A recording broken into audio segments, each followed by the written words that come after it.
third and final boot camp. We have lots of webinars still going on throughout the week and even into next week as well. And but we're grateful that you guys have been a part of this, and we hope these sessions have been helpful for you. Today's agenda covers a couple of big gaps that I'm sure you're still feeling, and that is primarily around assessment grading, gradebook, SpeedGrader, all of that. Before we jump into that, though, I do want to spend a little bit of time talking about modules. We've kind of brushed over this several times, but we haven't really gone deep into it. And I think this is a, excuse me, a critical part of helping us kind of pull together some of the previous ideas that we've been talking about when it comes to building courses in Canvas. So what I've kind of tried to do over the last couple of weeks is basically just get all the tools out on the table, right? All the fundamental tools. Now, granted, there's a lot more to Canvas than what we've touched on. We could do this every week for probably the rest of the year and still have more to talk about. There are things every day that I'm still kind of running across and unique scenarios that make me go, I didn't know that, or that's new to me. So not to try to give you a sense that you'll never learn everything about Canvas, but I guess that is kind of what I'm saying, is that you can do 95% of what you'd ever want to do in Canvas with the things that we'll either have talked about or will talk about today.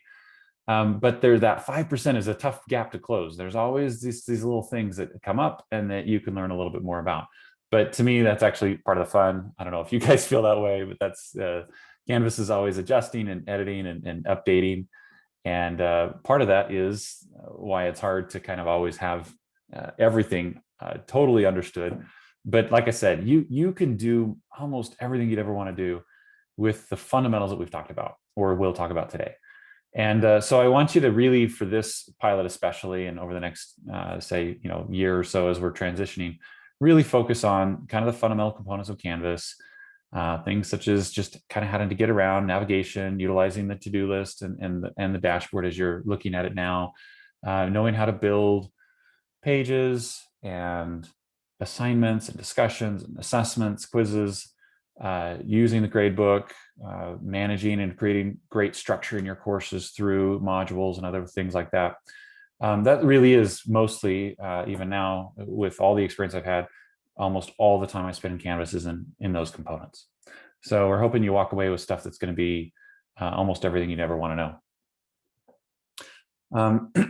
We're going to start off. I'm going to jump into this psychology course that I've been using off and on throughout the training. This is just a demo course, and this is their homepage. But in this case, I want to jump into modules and just kind of give us a real good look at what this is going to be, how this works, and what to kind of expect. We've been pushing this throughout, and I'll remind you again that the modules area, the purpose of this is the place where students go to navigate your course content. Now you've got all these tabs over here on the left, which are great, but primarily great for you as the teacher as you're trying to build and create and do all of that. Most of these are probably not necessarily important for students to have access to. Most of these tabs over here on the left, the ones that have these little eyeballs next to them, if you can even see that, I know that might be a little bit small. Let me make things a little bigger. These little eyeballs show that the students cannot see that particular tab. Now, the way that we do this, the way that we turn these tabs on and off, is by selecting the settings tab, which doesn't have an eyeball, but is always hidden to students. Students will never see the settings tab. This is a role-specific area of the course that only teachers and or TAs can get to. And if you click on settings, there is a navigation tab up here at the top. And this navigation tab allows you to come in here and edit and make changes to not just what can be seen, but the order of how it's seen. So there's a drag and drop items across the top. These items here on the top portion are the ones that are visible. And these ones down here at the bottom are not. And if I want to make a change to this, all I have to do is literally click and drag, or I can come to the right, click on the dots and click on disable. And that will also move that to the bottom section. And if I want to pull something that's down here into something that's visible, I can do that up here to the top. As I mentioned, I don't think my students necessarily need to see a list of all the discussions, because I want them to see that discussion board in context of any materials, any assessments or assignments or other things that they may be doing, which is all going to happen inside the modules area. So I'm going to move that one down. I'm going to leave the rest of these. My students do need to see the announcements. I think that's like a critical component for sure. Modules, I've said, is very critical. Syllabus, I think all of us can agree that the syllabus area is going to be important. People, this is maybe optional. Students, this is a place where students can go and see a roster of all of their fellow students in the course. They can also, this is also a place where they get to groups, which we're also going to talk about here later today. So if there are groups in my course, I can get to them straight away without even being in the course by clicking on this section over here on the left. But if I am in the course and I want to see the groups that are connected to this particular course, I can click on people and I see these tabs across the top, which list out the groups that are in my course. As the teacher, this is where you'll go to set up the groups. As a student, this is where I will go to join a group or to see the group that I've already been assigned to. So you can set those up where students can voluntarily pick a group as a self-assign, or as a teacher, you can set up the group to just automatically assign people either randomly, or you can manually pick who gets to be in which groups. So you've got all kinds of versatility there. And this is the people tab, is where students will go to see the groups connected to this particular course. The groups tab itself just gives me a listing of the groups that I'm a part of in all of my courses, and I can just jump straight to my group space from that tab, from the global navigation. Going back to the navigation though, and then grades. I think grades is another one of those kind of obvious ones that all students will want to have access to their grades area. For you as a teacher, the grades area is always available, and any of these that have been turned off, you could still click on them. They still function. They're still visible to you, but this just eliminates the students' access to that area of the course. Again, not to say we don't want students to see files or quizzes or assignments. We do want them to see all those things. We want them to see them, though, is by going to the modules area and seeing things in the order and the scope and the sequence of what makes sense and what's connected to, say, in this case, lesson 1 or week 1 or unit 1 or whatever your particular division method is for your course content. You get complete control over what goes where and in what order and all of that. And so students can kind of navigate through the course content in whatever fashion that makes the most sense. And we're going to talk about all those different options there. Last thing I'll say about navigation is, once you've got things in the order that you want, the ones down here that are not visible to students, order probably doesn't matter too much because they're just going to show up or not. But these, if I want my syllabus to be higher than my modules, then as I move stuff around and I like it and everything's good, the thing to remember is you have to click the save button at the bottom. I know we're kind of in a mode where auto save is a big thing, and that's kind of what happens in Canvas. Always want to click save, always want to click save. Never leave an area without clicking save. Most, if you edit content and you try to navigate away, it will prompt you and say, hey, there's unsaved stuff here. Do you want to save it? But in this particular area where you go to settings and navigation, if you make a change, say you'll notice that syllabus is above modules because I saved it. If I move that back and I just navigate away, it's not going to prompt me, but then the change doesn't happen. So that's something that I've been very frustrated about in my own self, where I'll go in here and I'll make a bunch of changes and then I'll just click away and it won't take, and I'll be like, what's going on here? That's because I didn't click the save button down here at the bottom. So that'll make all those changes that you made take in the course. Any questions about the navigation here over here on the left? Okay, let's jump into modules then. With modules, what we've got here, again, I think the concept is pretty straightforward. The difference is there's several differences between modules and the index pages that you have over here on the left of, say, your discussions. So if I go to my discussions, this is a discussions index page that has just discussions, right? That's all it is. Let's see if that drag and drop is going to work. Still doesn't work. If you were watching last week, I'm having problems. Maybe they disabled that feature. Maybe that doesn't work anymore. Maybe you can't do that. I don't know why you wouldn't be able to, but it's not working. But in order to change a discussion to closed, you'll come into the grading area or the edit area, you go to the assigned date, and you'll click an until date. Once that until date passes, it will automatically push that discussion into a close. I just wanted to test that and see if it was working. But in the modules area, this is not just an index. In fact, if you go to a blank course, if I were to go to, I don't know if I have actually any blank courses, maybe the sandbox doesn't have much in it. If I go to the modules area, it will have a couple of things, but you'll see here that these week 1, week 5, those are all added areas. This is something that's kind of a blank slate when you start. There's really nothing here. Even if you've got all kinds of content, even if you've built out lots of discussions and lots of pages and lots of quizzes and everything, that doesn't necessarily mean that those are going to just show up automatically in your modules area. Anytime I create a quiz, I'm going to just have that quiz show up in my quizzes tab. My quizzes index page will just show, it'll just list every quiz I've built, no matter what I've done or how I've created it. Modules is kind of a blank area where you can go in. And one analogy I like to use that maybe make a little bit of sense is this is like your playlist, right? If you're on your phone and you've got songs, I don't know how many of you listen to lots of music on your phones, but you might have a whole library full of songs. But if you want to create a playlist, when you create that playlist originally, it's blank, and then you get to add whatever songs you want to that playlist for, like, hey, here's my workout playlist, or here's my chilling out playlist, or whatever. That's kind of you customizing your library to look and feel the way you want to match your purpose. That's kind of what the modules area is. This is a place where you can create new modules, which are just basically containers, playlists, if you will. If I click a new module and I click it, I want to create a new test module. This is just going to create a container down here at the bottom for me to add stuff to. Maybe I want to call this, to be consistent with the rest of this, maybe I want to call this lesson 6. Okay. So lesson 6 is my new module that I'm creating. And then the way that I do that I add stuff to this is I go over here to the right, and there's this little plus sign right next to these 3 dots.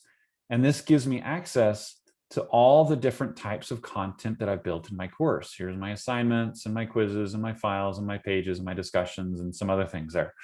Those are all going to be a direct reflection of the items that you see when I go to these tabs over here on the left. So if I click on my quizzes tab, and I've got this list of all these quizzes here, if I click on a module and say, hey, I want to add a quiz, I go to quizzes and hit, and now this list is exactly the same list as the list that I have here. And I can say, this is the quiz, the new quiz is example 2. That's the quiz I want to add. I select it, I hit add item, and now that quiz is part of this module. Okay. So that's the method that you go through to create content. Now, when you're pulling content over from Blackboard, the way that Blackboard and the Canvas translates Blackboard content is any of the folders that you've already created inside of Blackboard are automatically transferred over and converted into a module with the content of that folder as part of that module. So that's one of the things Angela was talking about the other week, that this isn't something you're necessarily having to build from scratch. When you import that content over from Blackboard, you'll probably get, if you're using folders of any kind, you'll get a pretty good resemblance of what your course looked like in Blackboard in Canvas in these modules. Now, as you kind of already saw me do, if I want to make changes, I can just drag and drop stuff around. This does work. It works quite well. You can even rearrange modules, whole modules, and say, oh, I want that up here. So these little dots over here on the left are all the things that you grab. They're little handles that allow you to move stuff around. So you don't even have to be that picky about the order in which you add them to the modules, because later on you can always say, oh, I'd rather have that first. That quiz needs to be at the end, so we'll leave that there. And this just gives you that ability to manipulate all the information, everything that students are going to see. Now, that's kind of just the very most fundamental component of modules, is just the organizational and structure. But there's also all kinds of other things that you can do within this to help create some limitations and or leave it wide open. Some faculty love to say, look, this week, this is all the stuff we're doing this week. go at it in whatever order you want to. It's really open, it's flexible. The nature of the content of this course is like, one thing is not necessarily critical to the other. And so there's no linear way to go through this course content. It's just kind of open. But I also know that lots of people are like, no, that's not true at all. For me, you have to know this content before you participate in this discussion. And you need to do those 2 activities before you take this assessment, or you won't be ready for the quiz or the exam. And so linear is really important. And so we need to make sure that there's some restrictions. Or maybe you're saying this one thing is critical to everything else. The rest of it doesn't matter which order it is, but that one thing needs to be done first. So there's all kinds of variations that you might have in mind for style and access to the content and the sequence. And modules allows you to manage all of that, again, kind of automatically without having to babysit every single component that the students are accessing and when. And the way that you do that is, again, by going to the module header, and you've got these 3 little dots at the header. Now you've got the 3 dots on the right side of each of the different components that you add. This will give you some settings that are specific to this item in the module. This will give you a menu that is specific to the entire module, to the way the module operates as a whole. So if I click on that and I click on edit, then I get this screen here, which is how you set up all the magic with how students access your content. And there's 3 parts to it. One, these are all very straightforward as far as concepts go, and they're very easy to use. Lock until. So if this is the beginning of the semester, let's say we're starting in May, and lesson 1 is good, and I want them to jump right into lesson 1, but lesson 2 doesn't start until, say, the 20th of May. I'm just pulling dates out of my head here. And I don't want them jumping into lesson 2 until the 20th of May. That's what the lock until is. I can go in there, I can click on edit, and I check that box, and then I just pick a date. When do I want to restrict this? If I think class starts on May 10th. So let's just say they don't get access to this until, say, the 23rd.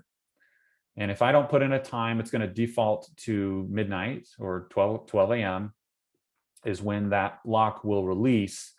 And now this module, if that's all I do, now you can see that it says right here, it even tells the students, will unlock May 23rd at 12 a.m.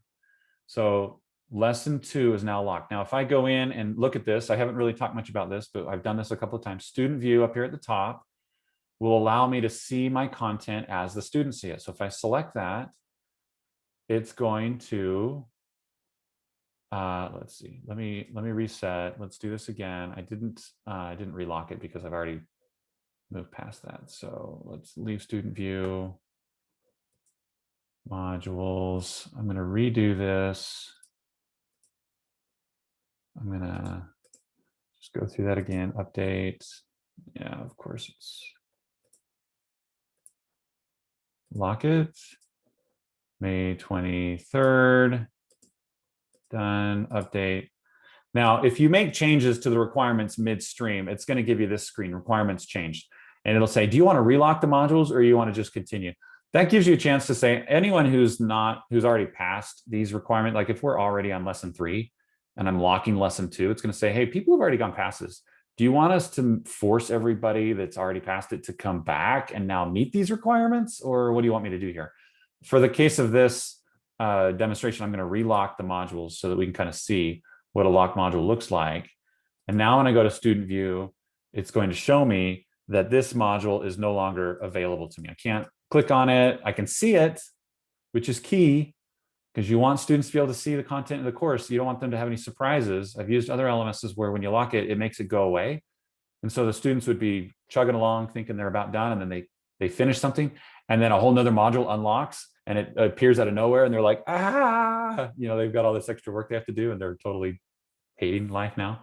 They'll still be able to see it. They just can't get to it. And then it'll say will unlock until May 23rd. So this is how the students will see a locked module. It has a little lock right here and so on.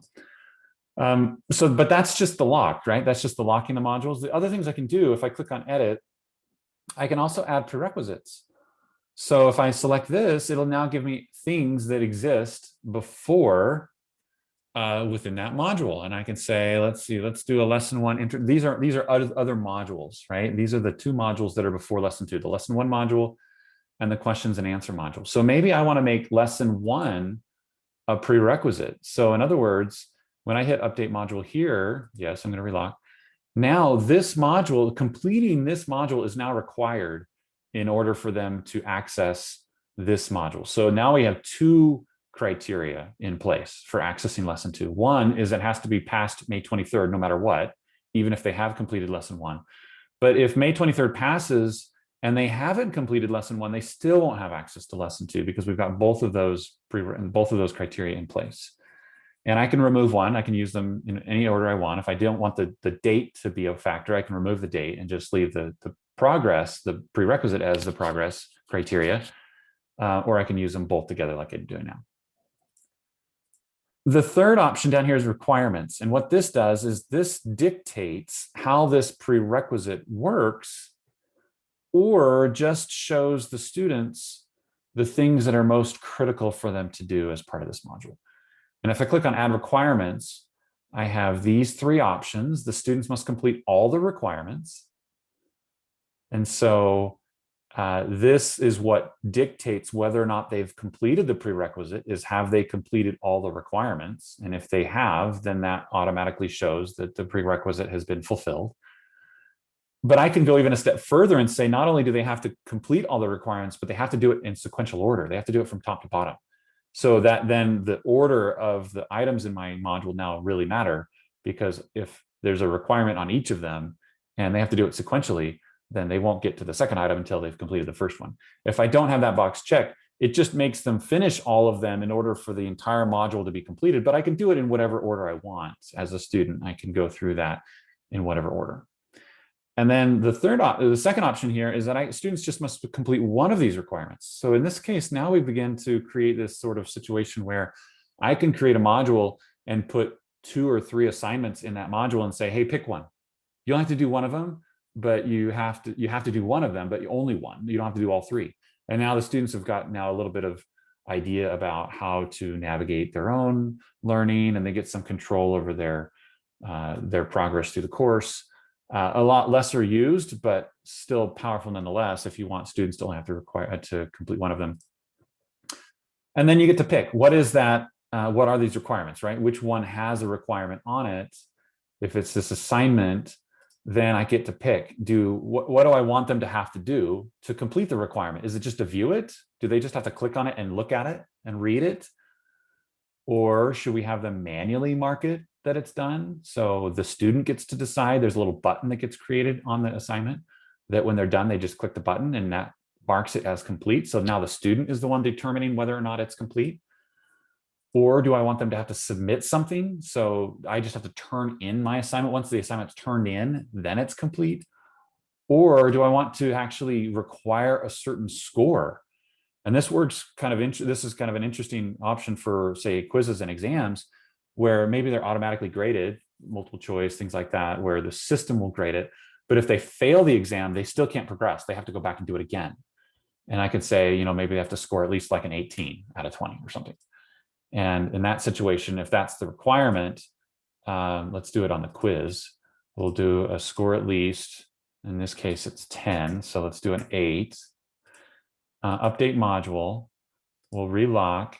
And now this quiz has a requirement, this psychological science quiz. It's due on April 14th. It's worth 10 points, and they have to score at least an 8. So all that data is right in front of the student. They see everything related to those requirements, and they know that if they get a 7 on that, then this requirement will not be fulfilled.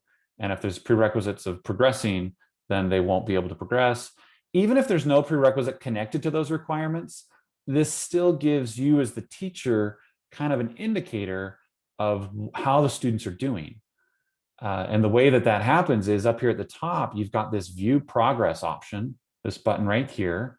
And this view progress allows you to go in and select students and see how they've done. And if there's items that they failed or that they haven't completed any requirements, these are all fake students, so they're not really showing real data here. But these students it'll show you that they've completed 4 out of 5 requirements, and that this is the one that they still have left. So you get some insight based on each student as to how they're doing and which ones are complete and which ones aren't, and so on and so forth. So that's the view progress. That's the power of modules. And that is some of the advantages and functionality that you have in utilizing prerequisites and requirements and the lock date on your modules. Not to mention the fact that every time it'll go back into student view, every time there's a requirement on an item, the student will get these little indicators over here on the right. This says that this assignment has not been completed. In this case, these are both overdue. But for instance, this one here, once I have it completed, it turns from this red dash to a green check mark. And now I know that I've fulfilled that requirement. So it gives the students some ability to track their progress as well. Even if they navigate away from the course, they close it, they go away, they come back tomorrow. If they're wondering, where was I at? What did I finish? What did I not? They'll have kind of a record over here of anything that has a requirement on it. If you choose not to use requirements, then those tracking mechanisms won't be there. But keep in mind, you don't have to use prerequisites to use requirements. You can use requirements as nothing more than a tracking mechanism. If you just add a requirement to every single thing, it may not restrict access to future modules, or you may not even lock it down so that it restricts access to future item or the next item in the module. All it does is just say, hey, this is required. You have to do this. If they don't do it, they can still move on, but it will continue to show these little indicators on the right that they didn't complete it. And you will have access in your progress tracking up here at the top that they didn't do it. Not to mention the fact that the grade book will be empty and there'll be no evidence of submission and all of that. But it's, again, there's just more visibility to students of what's expected, what they've done, and to you, what they have and haven't done as well, to give you more things to talk about with their progress and how they're doing in the course.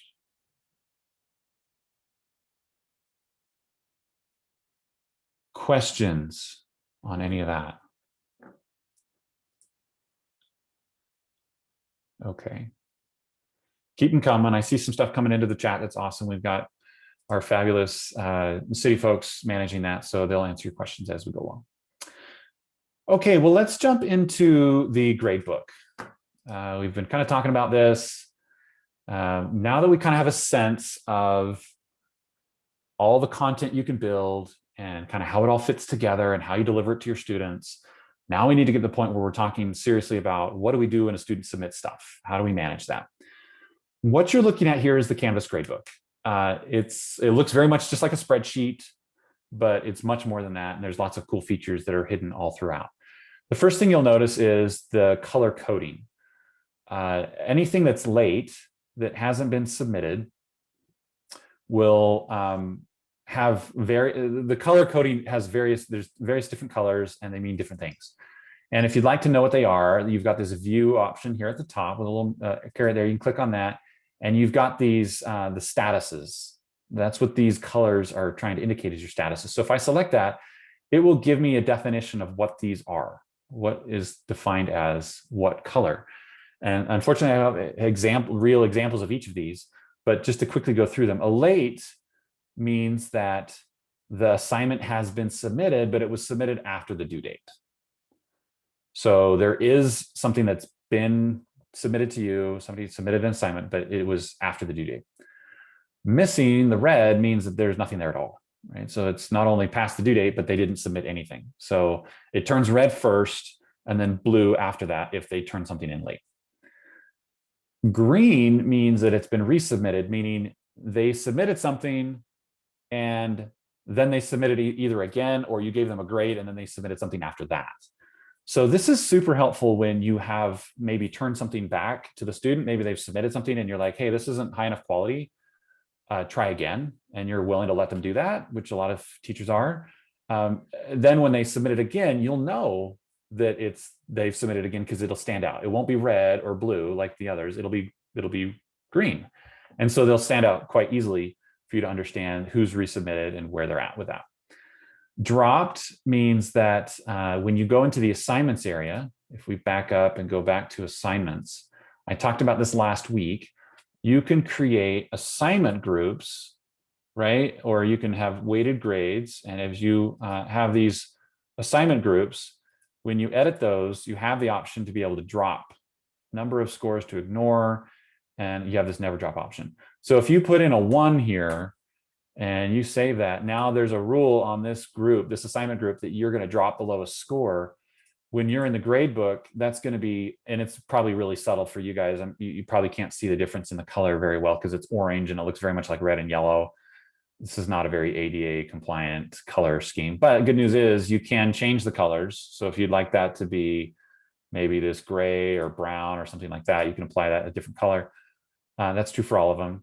Anyway, dropped is a score that it's just indicating to you this actually isn't counting against their score because it's been dropped according to the rule that you set up. If you don't set up a rule, you'll never see that option in your gradebook. And then excused is just that. It's a score, it's an assignment that you've said, you don't have to turn this in. For whatever reason, I'm excusing you from having to do this work. And that will highlight in yellow if you excuse it. So there is the grades and the color coding. As you go through, each column in this grade book is automatically created when you create an assignment or a quiz or a discussion, a graded discussion in your grade book, so or in your course. Anytime something has a grade connected to it, where you're collecting a grade, it will automatically create a column in the gradebook for you. You don't have to come in here and do it yourself. It will just list those. And as you get to the end of this gradebook, it also lists your categories. So assignment groups also show up as columns to give you sort of a subtotal of how they're doing in that particular group. And in this case, we're using weighted grades. So it shows you the percentage of the weighted grade. And this would be a subtotal of all of the exercises, a subtotal of all the quizzes, and a subtotal of all the discussions. You can drag these around, these columns. You can just click and drag them if you'd like to reorder. But you also have some filters that you can use to help you break this down. So if you've got a really long list of students, you got maybe, 100 students, lots of sections, things like that, you can go into your filters and you can filter by assignment groups. You can filter by modules, which is really helpful if you do that. You say, hey, I just want to look at this week's modules. I'm going to just filter by lesson 1. And now all I'm going to see are the grades, the columns that are relevant to that module, right? So here's a different set. So you can narrow down. So this grade book can get really long, horizontally. If you're scrolling back and forth a lot, you'll want to use these filters because they'll help you out with that. So filter, you can also do by student groups. And you can see that you can pile filters on each other. So it's not just one filter. You can say, I want to look at this module and I want to look at just group 1. And so here's just the people related to group 1, and here's just lesson 2 items, and here's their total. The total column at the end is the grand total. This is also something I can move to the front. It's at the very right side. And so if you don't like that, you can say, click the 3 dots. It's always click the 3 dots, click on move to front. And then that moves this total over here to the left, right next to the student's name. So you can see that. And if you do that, that'll stick. It'll stick that way, and until you move it back for the remainder of this course. It won't do it you'll have to do this in every course that you teach if you want it that way. It doesn't apply universally across all your courses. And you'll have to do this every semester with a new course, but you only have to do it once. And then that's how you're getting through your gradebook.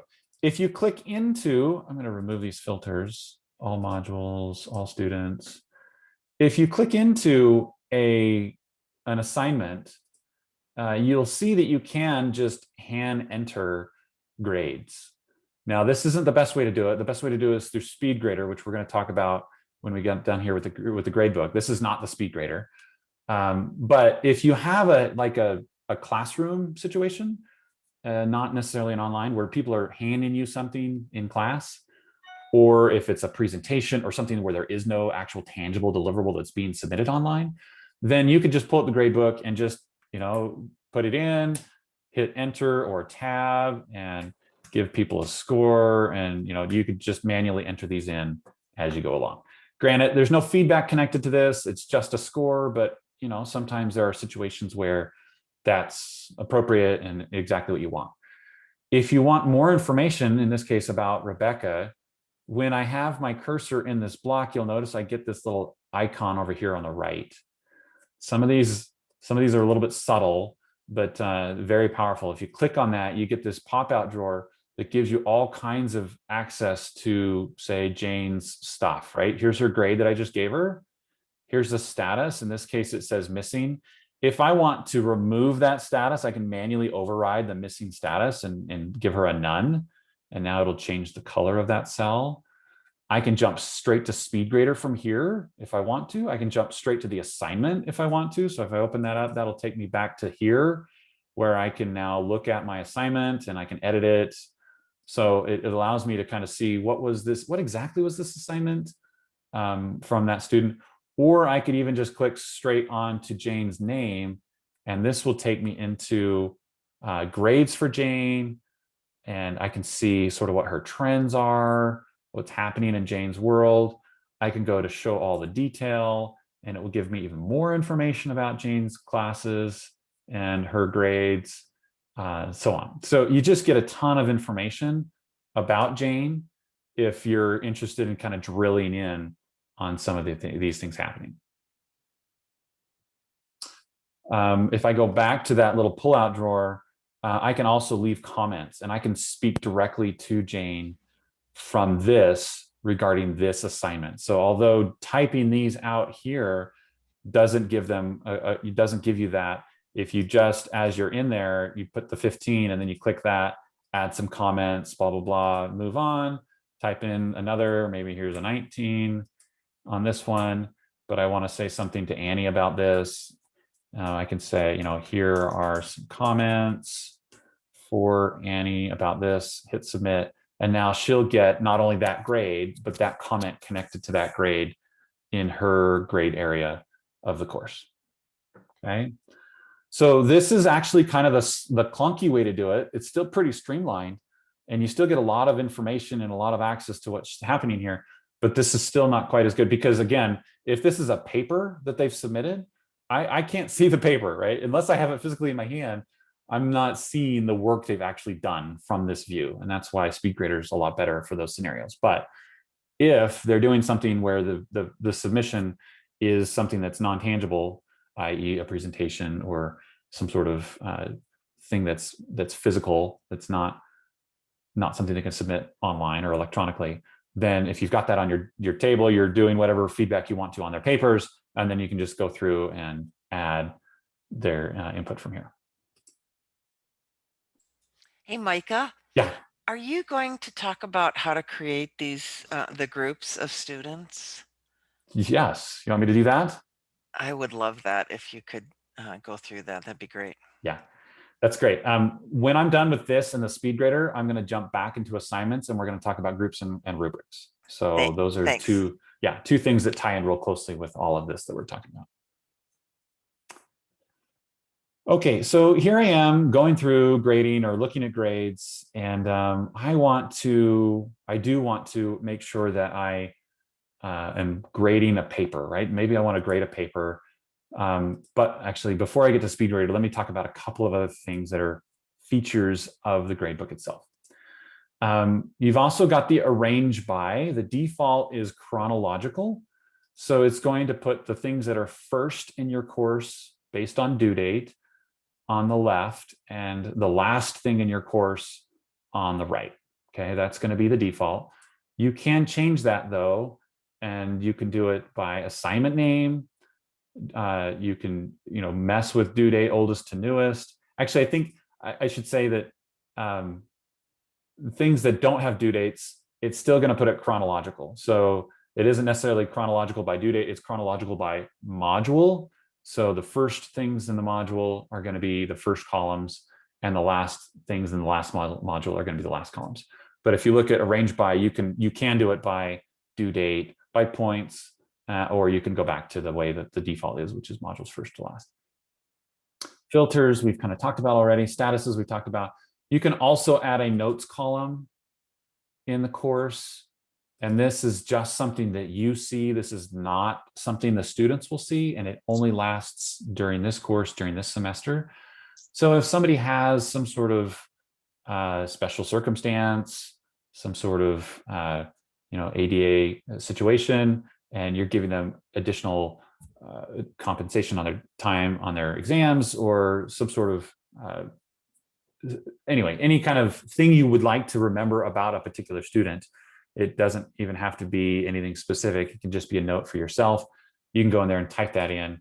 And again, this is something that will only be seen by you or anybody else who has access to this gradebook. So if there's multiple teachers in your course, any teacher would see it, but the students that you're writing about would not. So of course, be careful not to write anything that you'd regret, but it is helpful when you've got stuff that notes that you can make to yourself about a student who says, hey, I'm going to be out of town getting married in a month, and I'm going to be gone for a week, and can I have an exception, or can I get access to this assignment early, or something like that. And maybe you want to make a note to yourself so you don't forget. You do that sort of thing here in the notes column. And then the gradebook here is, there are also some additional views. So the learning mastery, we're going to come back to this. This has more to do with outcomes. And so as you create outcomes in the course, and as students fulfill outcomes, we're going to come back to outcomes when we talk about rubrics. Then this is going to give you a high-level summary of all the students and all the coursework and everything that people do, and how well they're doing in regard to the outcomes of the course. And then the individual view gives you, sorry, let's go back. And then we'll go to individual. This gives you the ability to drill down on all kinds of data for a specific section of the course, or by a specific student's name, content selection, grading. Anyway, you can kind of go in here and get some very detailed information about students on a larger scale. Wish I had better visuals on that, but unfortunately all my fake students just never do their homework, and so I don't have a lot to show you with that. Okay, so that's kind of some of the views. The last thing I want to show you is behind this gear over here on the right. By the way, you can search names and you can search all kinds of stuff in there as well. But if I click on that, I get a couple of really cool automatic applications to my gradebook. And these are things that make, these are some of the things that make teachers jump up and down and make people love Canvas. I mean, I think I've showed you lots of things that are that way, but this is one that particularly is close to my heart, because it just eliminates a lot of crappy click work that just makes life annoying. Automatically apply grade for missing assignments. If I check that box, for whatever ridiculous reason, Canvas defaults to 100%. So right now, if I don't change this and I check that box, everyone who doesn't submit an assignment is going to automatically get 100% on the assignment. That's probably not what you're intending when you do that, but you can say 0%. And so what this does is it allows you to check that box, and as soon as the due date passes, the due date and time, as soon as that assignment is late, it automatically fills in a 0 for you. So you don't have to do that. If you don't check this box and you don't put a 0 in there and nothing gets put in the blank for a missing assignment, then Canvas will ignore that assignment and it won't count it against them or for them. It just acts like it's not there at all. And so if, say, 4 assignments go by and a certain student hasn't submitted any of them, and we don't go through and either put a 0 in physically or activate this automatic policy so it'll do it for us, then maybe they've turned in 1 assignment and got an A on it, and then not turned in the next 4 assignments and gotten 0s on them, but we didn't put 0s in. And so that student's looking at their grade thinking, I still have an A, because that's what the gradebook's telling them. So you need to keep up on the whole zeroing out of missing grades in the gradebook to make sure students have an accurate reflection of what they're actually getting if they are not turning in work. But if we check this box and put in a 0 there, we don't ever have to think about it again. The one thing to be careful of is that this is true for all assignments. You can't get granular on this. So this is everything about this policy that I'm showing you is true across the entire course. You can't say apply to one and not the other. So that's just something to be aware of. But in this case, I think this is kind of, I wish this was almost turned on by default, this setting, because it's so helpful and it's so important. The next one, automatically apply deductions. Again, this applies for all assignments. This is not something you can pick and choose. And that's, I think, a little bit more important for this one. As you can say, I have a general policy in this class that if you submit something a day late, then you lose half credit or 10% per day for this many days or something like that. Anyway, any combination of that late submission deduction percentage, right? You can say, I want to deduct 5% per day, or even per hour if you want to get really granular. And then but you can also say nothing below, say, like a 50%. So as soon as the score, it'll drop 5% every day, but it bottoms out at 50% of their grade no matter what. Now, the thing that's cool about this isn't just that it does it for you automatically, but as you are in the grade book or even the SpeedGrader, you can just pretend like you're giving them whatever they earned. So if they earned an 80 out of 100 on a paper, but you have this late assignment policy checked, and it says 5% per day, and this assignment was submitted 5 days late, so they've lost 25%, you can just grade it like normal, and you don't have to do the math. You just give them the 80 out of 100 that they earned because that's what they earned based on the criteria of the assignment. And then Canvas will come back and say, oh, but there's this late policy and they submitted this many late, so I'm going to make the deduction for you, and it calculates it. And it actually puts it in front of the student. So when they go to their grade book, they see why they got the 2 grades, what the grade is and what the deduction is based on late. And it's all just there. You don't have to manage any of that. So I actually didn't used to have a late policy because it was such a pain for me to try to track it. But when I saw this feature in Canvas, I started implementing it because I like the idea of having some sort of consequence for submitting late work. But I didn't, anyway, so this helped me out. Now, again, keep in mind, this is true for all assignments. You can't have one weighted heavier than another. You can't have, so there is some kind of a caveat there that if you don't like this as a blanket statement across your entire course, then this feature may not work for you. But be aware that that's kind of how it works. Grade posting policy. You also have the ability to hide grades while you're grading. So for instance, if I'm grading a paper and it's maybe it's a 10-page paper that my students have submitted, and it takes me a while to get through it, maybe a whole week or 2, and it's a really big deal. It's maybe a midterm or something like that. And maybe because it takes me a while, I don't want my first student I grade to get their grade today and the last student I grade to get their grade next week, because then it trickles out, and that's frustrating to students to be like, hey, my classmate got a grade and I haven't. What's up? What's good? Did you get my paper? And then they, panic ensues, all that. So inside of Canvas, you can hold back. You can apply an automatically or a manually post grades option, where you can say, no, I want to control when grades are posted. And this feature here, again, applies for all the assignments in the course. Now, this is one thing you can get granular on. If you set this here at this place in this area of the gradebook, it will apply to all the assignments. If I want to, I can also go to a specific assignment and say hide grades, and that applies now just for this assignment. So this is something I can get granular on, unlike the late grade policy. But here I can say, now I want to hide that, and all of the grades as I go through will now be hidden. And you can see that it's kind of hidden here, but there's a little eyeball with the line through it. Same one that you see in modules when that's hidden. This just is an indicator that I can go through, I can take my sweet time and put all the grades in here, all the comments, everything that I do in this grading of this assignment is now held back until I go back to the assignment and I say post grades. And now I want to post them all. And now everybody gets their grades all at once. It's really nice. And it really helps eliminate a lot of confusion from students that are getting kind of things trickling through. Yes, SpeedGrader. Hold on. Hey, Micah, before you do that, if you don't want to do it one column at a time, you were just about to tell us how to, blanketly, where you go back to the, manually post grades. Yep, and then, so then if you, okay. So then they'll only come when all the grades have been entered. Is that the? Yeah. So now when I click on update, no, you can break this down as well. So once you've updated the whole thing, right? So now all the grades are default to that. Then you can go through and you can, well, there's no grades there.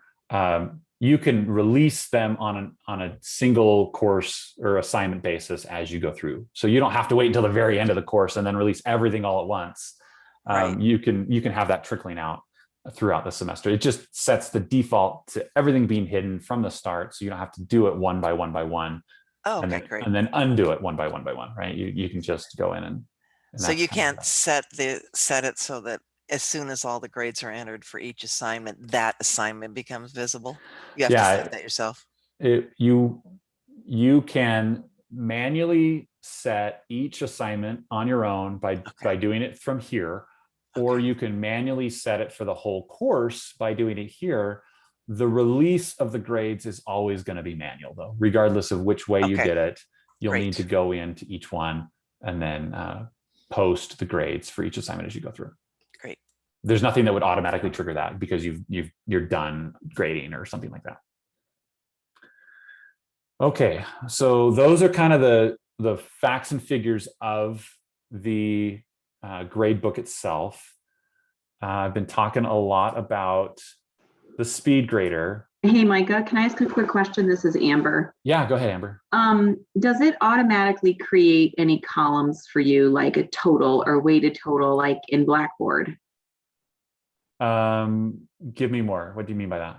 So when you open up a blank, well, maybe this, in Blackboard, there seems to be a lot of total columns, and maybe that's because I copy my course over a lot, but there always seems to be this like a total column that doesn't ever go away, that comes like pre-canned with every single course, right?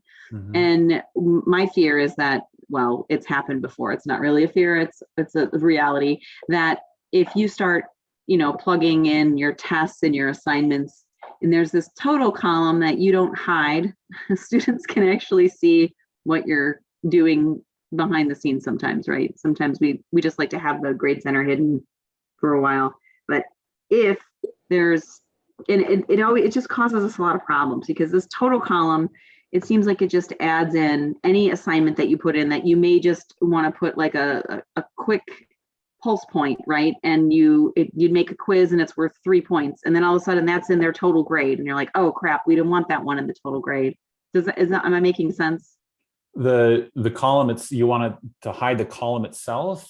Well, I'm just wondering, is there any, if you go to a blank Canvas course, does anything come preloaded, like a total or a letter grade or anything like that? Or is it completely blank? So for example, do you put in, it looks like here, it automatically puts in a letter for you in your total column, versus in Blackboard, we have to make a letter grade total column if we wanted it to show up as a letter.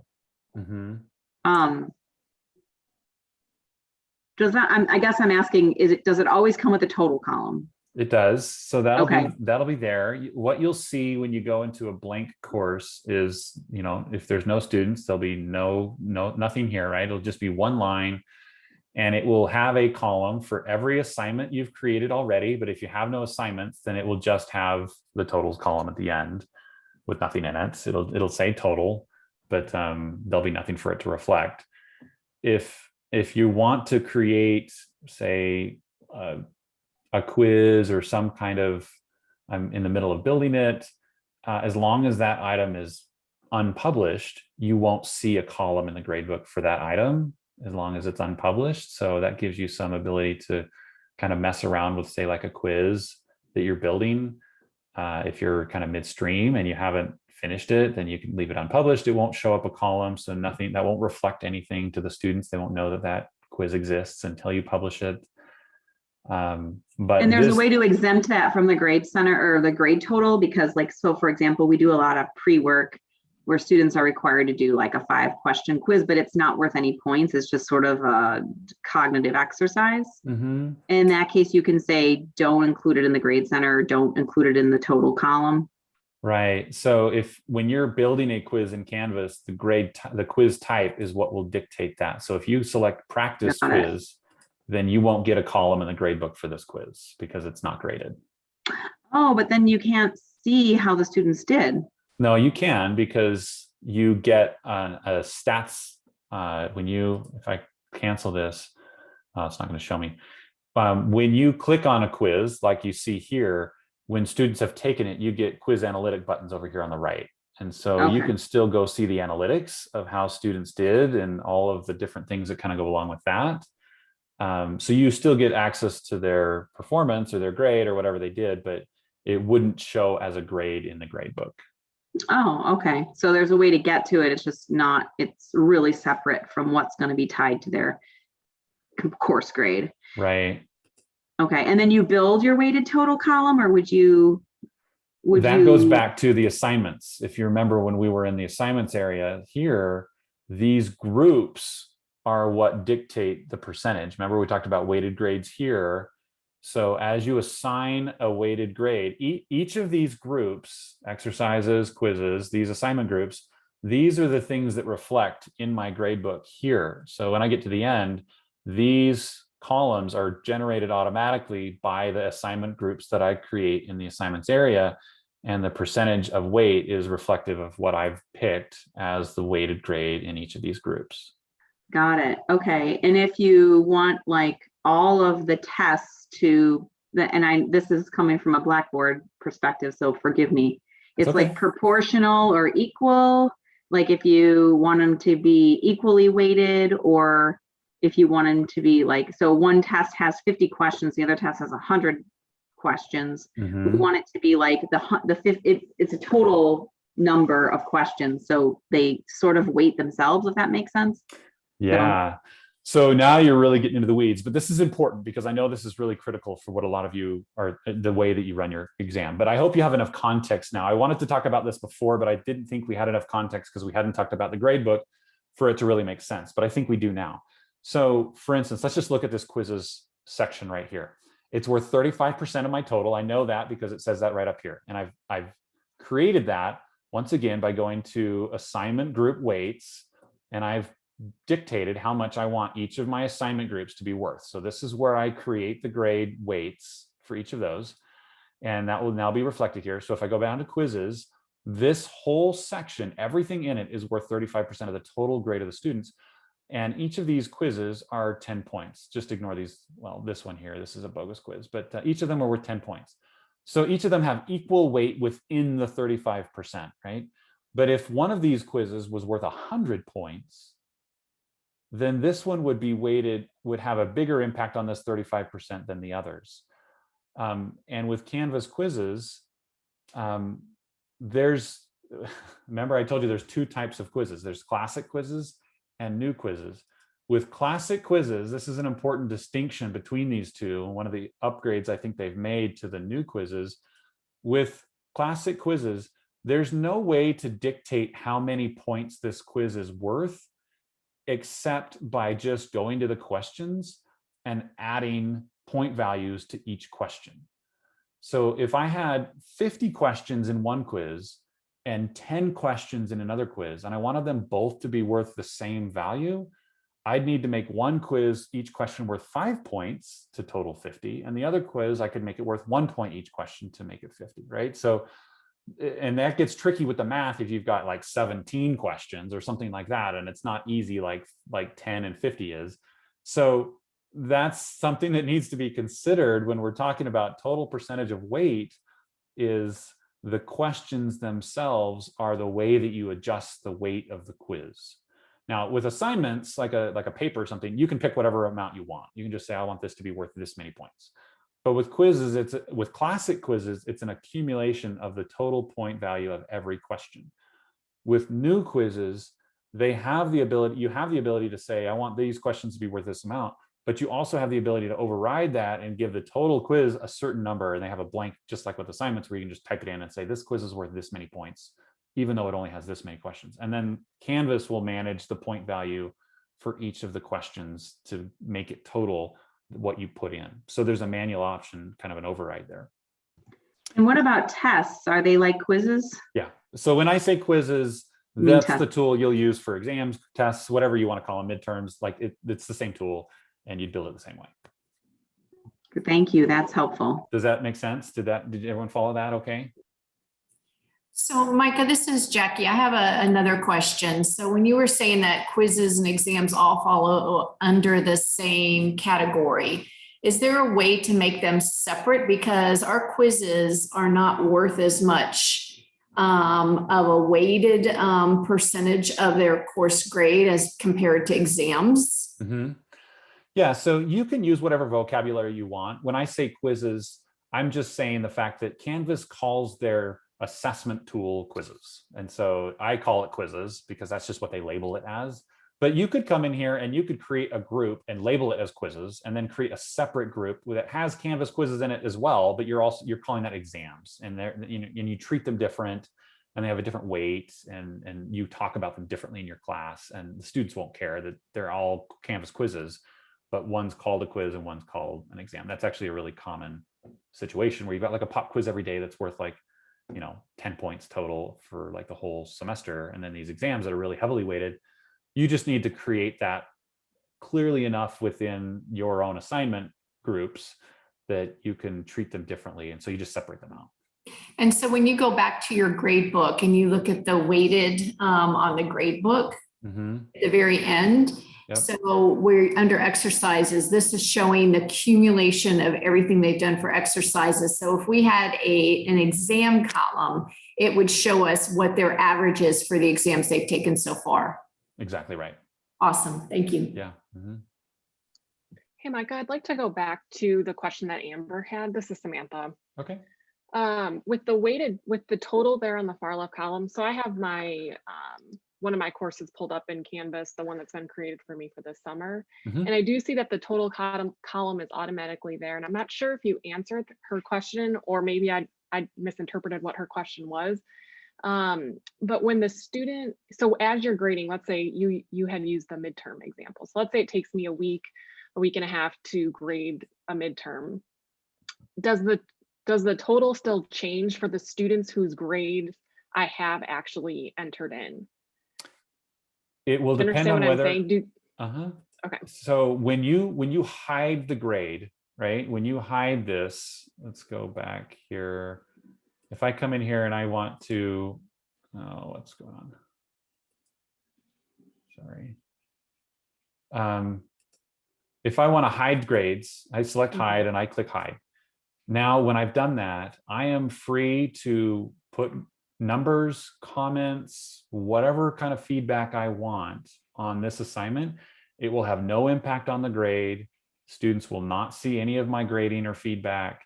Okay. And it has zero visibility to the students until I go back to that and I click post grades. And then when I hit post, now that grade will show up to the students. It will impact their totals column. They'll get the comments and everything will now be visible and relevant. So the total only changes as you release the grades, or if you're okay. That's thanks for clearing that up. Yep. Maybe I missed the full response to that. But no, that's a good clarifier as well. Yeah, it doesn't have any impact on the total. If you haven't posted yet, it'll hide that from the total as well as the students. Cool. Okay, anything else? Hi, Micah. This is Matt. Just a quick question.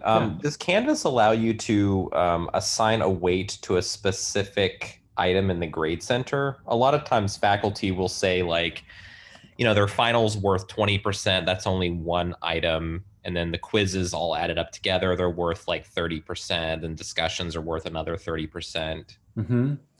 Yeah, so again, you can arrange this assignments group area however you want. And that's really common, to create a group just for the final and make it worth some massive amount, and then have everything else be a breakdown of the total remaining percentage. So that would be the way that you do that. You just create a finals group, you'd put the one exam in there, and you'd make it worth whatever percent you want, and then everything else. And you could even do like an 80-20, right? Like if you want to have you just have two groups, one group for the final, and then one group for everything else, and the rest is all 80%. Like you could do that. And then if you did that, the point value of each assignment would contribute towards the 80% according to how many points there are on that assignment. So you can use that combination in whatever fashion makes the most sense to you. And if you don't use weighted grades and you just want to have the point value of the assignment be the sole dictator of how much it impacts the grade, then you can just turn off weighted grades, and then you just create groups according to whatever organizational component you want, and you can just use it in whatever fashion makes sense to you as a teacher. Hey, Micah. Did that answer your question, Matt? Micah, I have a question, and Micah referred to it as SpeedGrader feature in Canvas, and that might be something I'm going to get to. When we're grading in Blackboard, we have the content that we see, and we enter the grade right to the right of it. Uh-huh. And will that be similar to how we are grading in Canvas, where we're looking at the content? You know, if it's let's say we're grading a paper that they're writing, will we be able to enter the grade for that in the comments all in the same area? Yep. Yeah, we're getting to SpeedGrader next, and we'll spend a good 20, 30 minutes on it probably. I just want to make sure we have all of our questions on the gradebook itself answered before we move on. But yeah, it's pretty good. And I think you'll like what you see there. Micah, this is Catherine, and this question might be a bit out of order, but this talk about the grade book and knowing which students are coming in for summer has me a little worried. Those of us that are piloting a course to be taught in Canvas this summer, is the registrar going to give us a Canvas shell for the summer that includes all the students that are going to be taking it for the summer? Because I notice mine, they've given me a Blackboard shell already, and I've got it all set up and ready to roll in Canvas. So I'm yes, okay. You are. There may be some discussion that needs to happen behind the scenes as far as how we're communicating. The plan is that we're going to communicate to the students that, hey, this is going to be a Canvas course. But I need to probably talk to Anna and maybe some other folks there. I don't know, maybe Matt, you can weigh in on this, but I wasn't sure if we were still going to have the Blackboard shell created or not. Sounds like in your case it is. Has me a little panicky because I've spent a week getting it set up in Canvas, and I don't want to do it in Blackboard also. We don't want you to. That would be taking steps backwards. We're not good. We're not good for that. We are going to be communicating to students that this is going to be a pilot, that they're going to be in Canvas, and that will probably either happen this week or next. So we're very close to making sure that happens. We're just kind of tightening up some loose ends on the integrations and some conversations that were happening in regard to what that process is going to look like. So it's new for you. It's also new for us. It's our first round as well. So it's one of the wonderful things about a pilot, right? But don't worry that has been created. That's probably just an automatic thing that's going on across the board for all summer classes this summer. But you can plan on and depend on the idea that you'll be teaching in Canvas. We'll communicate to your students.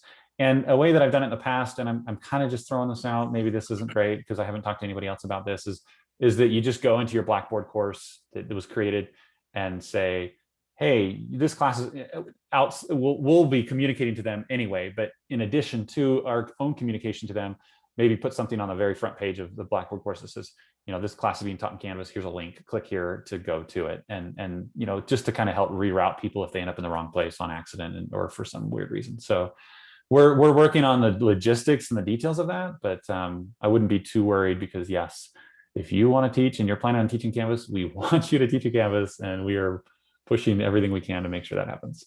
Good. So I think it's the registrar that populates the students in each of the shells. So I don't know if they need to be involved in all of this planning. They would. And that's some of those loose ends is the whole integration with colleague. There's still a couple of things that we're finalizing there with Illusion as we're sort of communicating with a vendor there.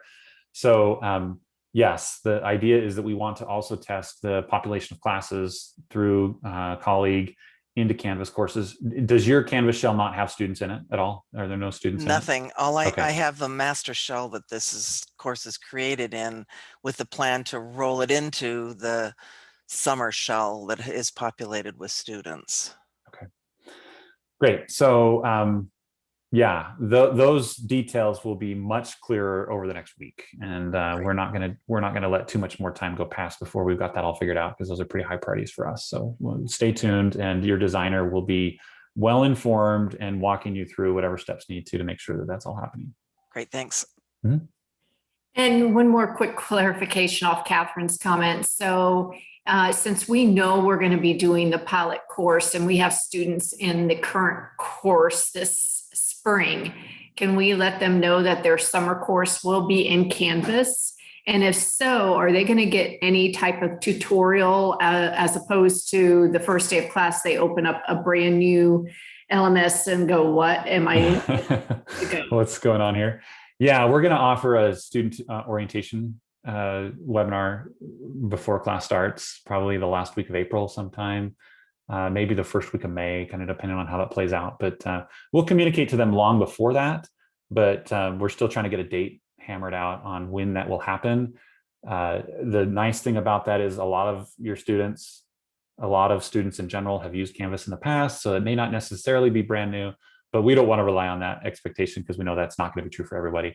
And we want to give them a chance to, kind of figure that out. So we'll be communicating to them, so it's not a surprise. We'll give them a couple of options through an orientation and some other resources of how to get familiar with Canvas. And then we're also looking to set up some Q&As for them to come in and ask questions if they want to, and maybe even get like a quick tour and things like that. Okay. All right, so I'm going to give you guys a little bit of input here, and it's like in class, the people that speak the loudest are the ones that are going to get the most influence here. I typically give you guys a break. It's 9:15. We've got 45 minutes left, and I want to cover SpeedGrader, rubrics, and a little bit of outcomes and some other kind of loose ends. Do we want to take 10 minutes for a break, or do we want to just plow through this because we've got a lot to cover still?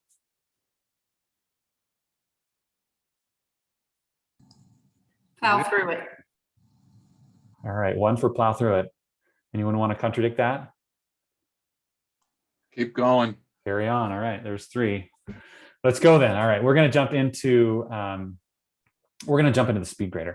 Before we do that, though, I did make the mistake of clearing my test student. So let me just teach you 2 things at once here. We're going to go back to the home page for just a minute. When you click on Student View, it gives you a look at the course in Student View. Down here at the bottom, you can leave Student View by clicking on this button over here on the right, or you can reset your Student View. This is what I did a moment earlier. I accidentally clicked on that instead of Leave Student View.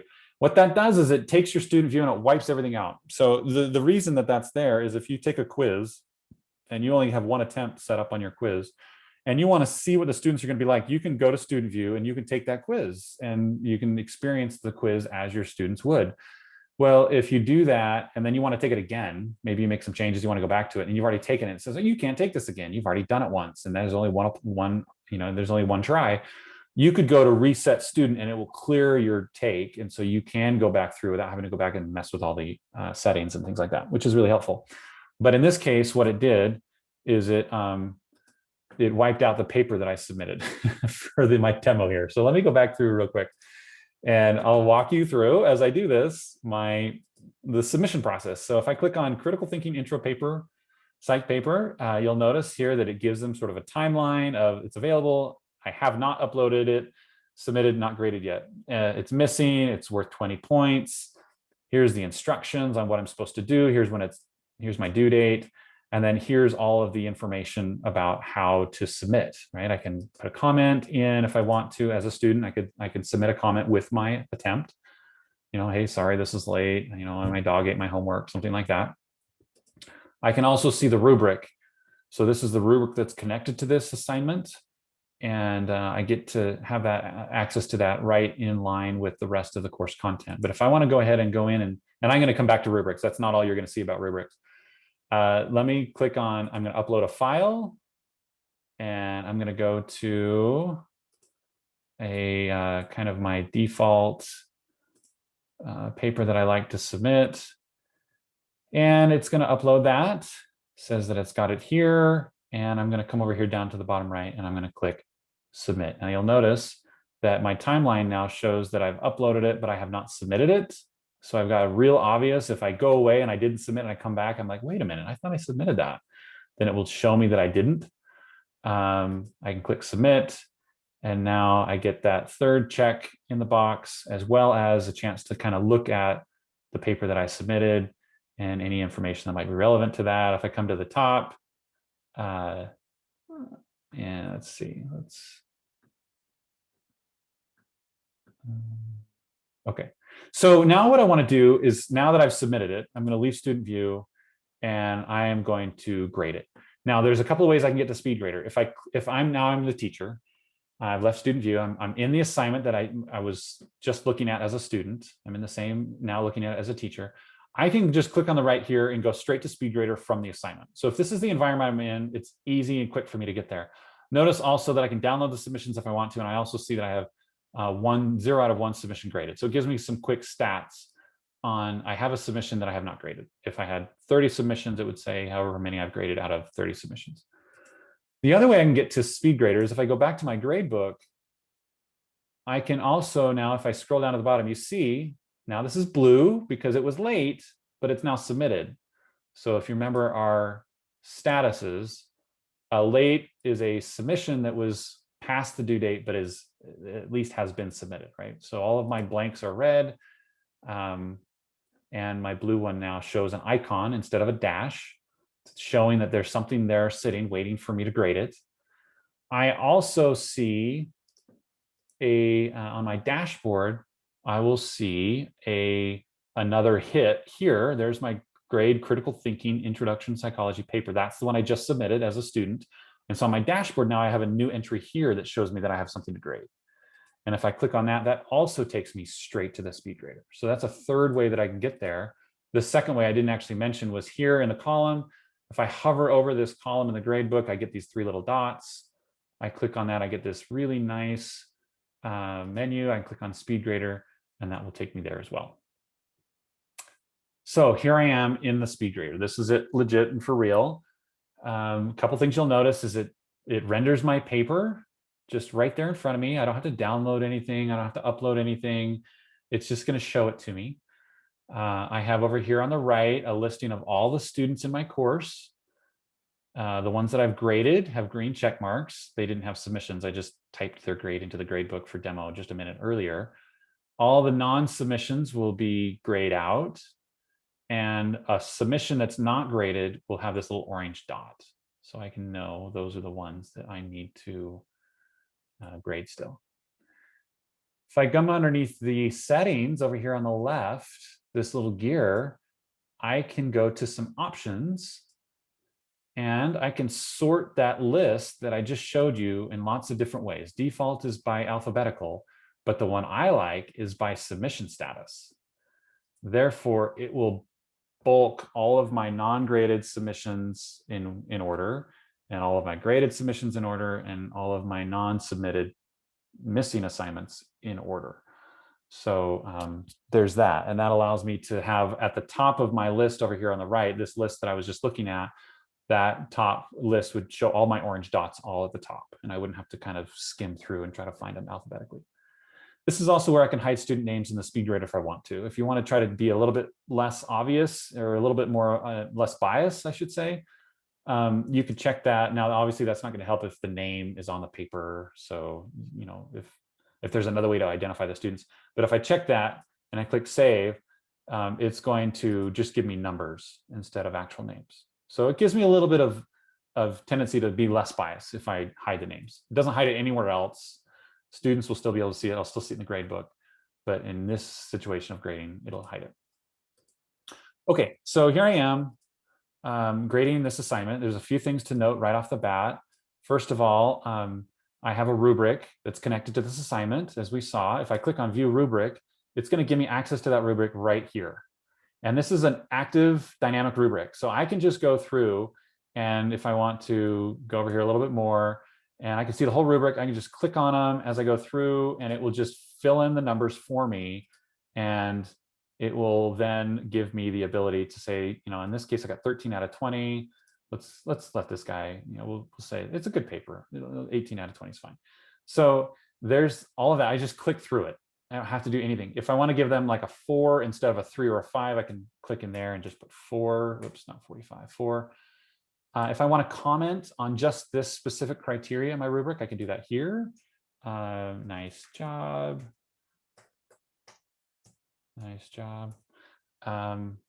So then there's that comment specific to this criteria in the rubric. If I hit save, it will post that number grade to this area here. Now, if this is a hidden assignment, even though I've posted to this, it still will hide it from my student. They won't know that I've posted a grade to this.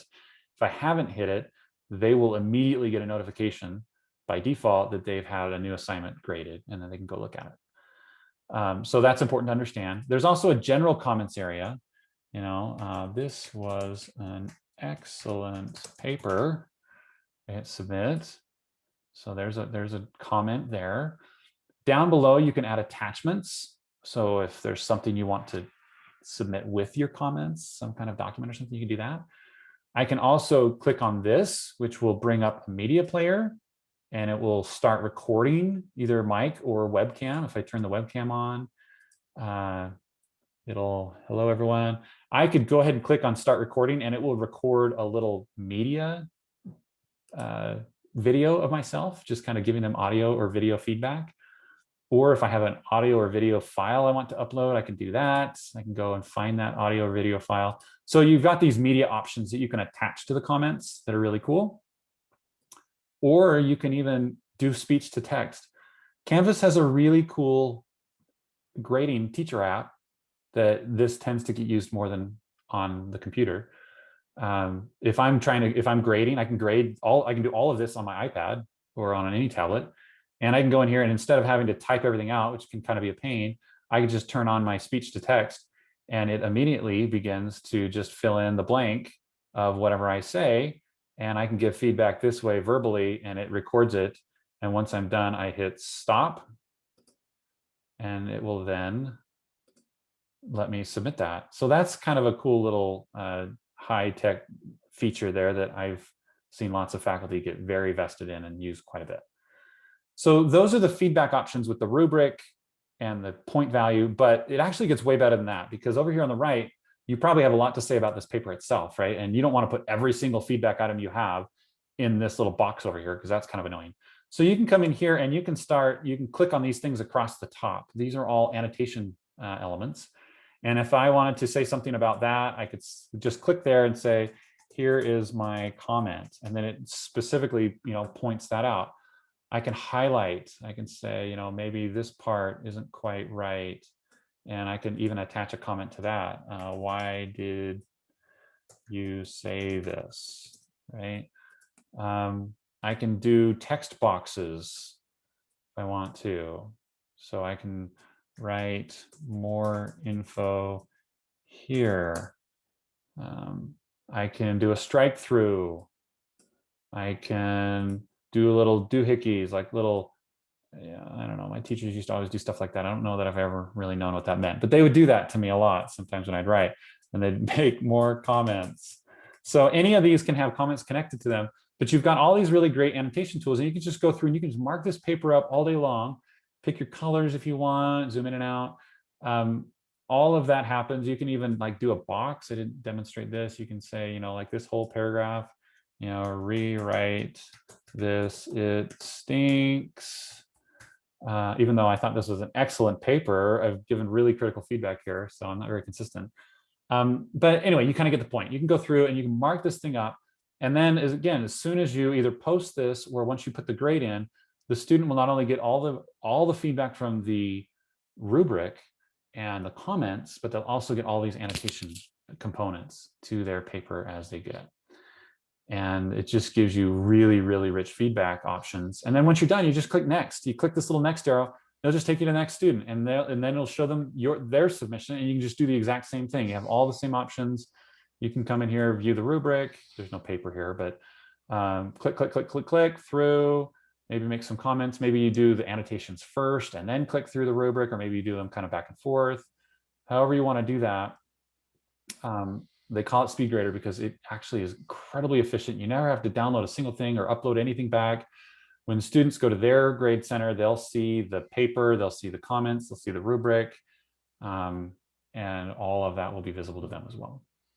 Micah, just to clarify, all those little individual annotations, they don't have to be saved after you write each one. Nope. They'll automatically, great. That's right. There's no save button. The only thing that has to be saved is the rubric itself, but that's because that's what posts the point value to the grade up here at the top. So that just is the indicator that you're done with the rubric, and you click save here. And then you do need to make sure you hit submit. I've done this more than once where I type this really phenomenal comment in here and then I just go away.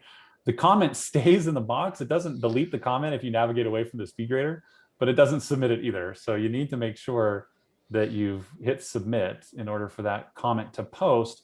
But as far as the annotations go, those are all automatically uploaded and saved the minute that you hit enter and move on. Mike, if you want to delete a comment, how do you delete a comment? Yeah, so if you click on something like this, you'll get a little trash can, and that allows you to delete that. If you want to leave this, but delete the comment, you can delete the comment and leave the little annotation thing here. So those two are separate, but anytime you click on something, you're going to get access to a trash can that shows up.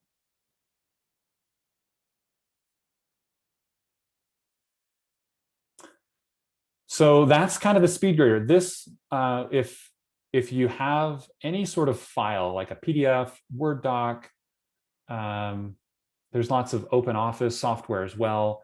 All of those will be, this will work with all of them. And when I say this, I mean the annotations across the top. You can attach a rubric to any assignment at all, and you get the ability to annotate on top of files and documents for any of those types. PowerPoints, Excel spreadsheets, you know, any Word doc or Office documents work, which is great because you guys are an office school. And PDFs work as well. There's a wide variety. The articles in the Canvas guides kind of gives a list of all the different file types that will work with the annotation feature. Beyond that, the SpeedGrader also works for the discussions. So if you post, if you have a discussion board, rather than going into the discussion itself and trying to kind of fish through what everyone said, you have the same kind of layout. It doesn't have the annotation and this whole thing, but it does show you the content of the students' posts in this area. And it has any rubric that you've attached to it over here, comments, all that kind of stuff. And then when you select a student, it will show you just their comments. But then if you want to see what their comments look like in context, you'll also have an option here in the SpeedGrader to click on in context, and then it will show you the whole thread. So you can see the before and after and everything else that was said about that to kind of help you understand what that comment was really saying in context of everything else. And you can also use this for exams, for like essays. Once again, I wish I could say that you could use all these annotation features for essays. You can't. It just shows you the text. You do have the comments, and if you have a rubric, there's that too. So you can make comments to it, to the essay exam, but you don't have the full suite of annotation features across the top for an essay exam question. But you at least have the SpeedGrader, so you can kind of quickly go through. And with that, with the quiz, you can grade by question. So you can select that option, which is just sits here across the top. And you could say, I want to speed grade question 18, because that's my essay question. Everything else was auto graded by Canvas through multiple choice and all those kinds of things. But this is the one question I need to personally grade. And so you say, I want to speed grade by question 18. And then when you hit the next arrow for the student, it will automatically take you to the question 18 of that student as well, so that you can kind of hum through all of those really quickly and get some real nice standards and quality of grading and all that. Micah, this is Amber from nursing. Quick question. Can you grade without seeing the students' names? Yeah, notice how I'm not seeing their names here. So that happens in this option here. When you go to the little gear up here on the left, you click on options, there's this hide student names in the SpeedGrader. Cool. So that will keep it anonymous, at least in this setting. When you go back to the gradebook, you'll see which grades were connected to which students, but you won't have that visibility while you're grading. And you can do that for the test too? Yep. Okay. Yeah.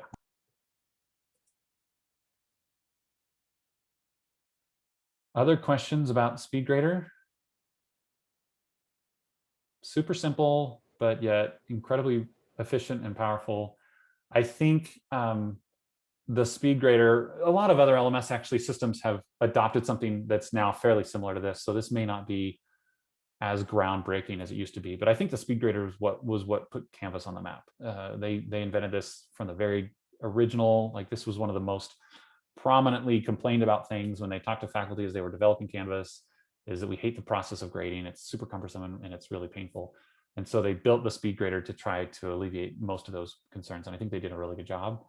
And a lot of other LMS systems have copied this idea now. And so it's a little bit more prevalent than it used to be, but I've used this a lot myself, and I love it. I would not want to grade any other way. So one question I have about this, one of my pet peeves when grading in Blackboard, it is very similar to this, what they put in place last summer. They kind of changed it last summer. One of my concerns is when I'm grading on a laptop, I sometimes am very frustrated by the space available for the rubric and the actual document that I'm grading. Does that make sense to you? Mhm. So, Yeah. you know, you can pop out the rubric, and sometimes I'll try to use 2 screens because it makes it easier for me to see what I'm doing. Is there an option for that here to pop that rubric out, or is it always on the same screen? I don't think there's any way to pop it out. They've got this ability to kind of collapse and grow it, so you can kind of get that vision there. But I don't think that there's any way to get it separated from this. Although I've found great success in just kind of getting in the habit of moving that over just a bit to give me more visibility on it. But yeah, I don't think there's a pop out feature. You could download if that, you know. Download the rubric. No, download the paper and then. Yeah, I don't do that. You could, and then the challenge with that then is that you lose kind of some of this inline. I mean, you can still use like track changes and things like that, but then you've got to re-upload, and you know there's some additional steps there. So you just kind of pick which process works best for you.